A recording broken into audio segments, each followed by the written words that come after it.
We often see a lot of road accident and we wish to help, but we do not able to help because we hesitate, or most of the time we do not know how to help. Namaskar. I'm Dr. Reena Singh. I'm Senior Consultant and Head of Emergency Department at Max Hospital, Dehradun. First and foremost, check for your safety if the scene should be safe for you to enter. Second, call for help immediately. Dial 112 and 108. Make sure that there is no overcrowding. People who are willing to help should be there. Check the responsiveness of the patient, if the patient is responsive or not. Gently tap the patient and ask, how are you?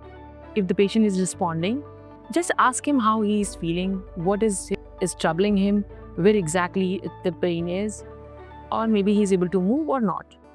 If the patient is not able to move, and if the patient is not responding, check the pulse and check the breathing. If the there is no breathing and there is no pulse, start the CPR, chest compressions immediately. If you're trained in that, just make sure that you do not move the patient. Because if we move the patient, we can actually harm the patient more than helping him.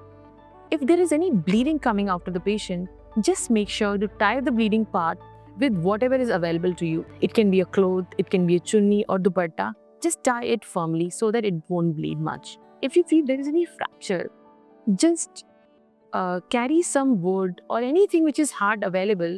Just make sure that you stabilize the wound, and so that just make sure that the fracture part do not move. So never hesitate to help a patient and go forward. You can save a life and you can make a difference.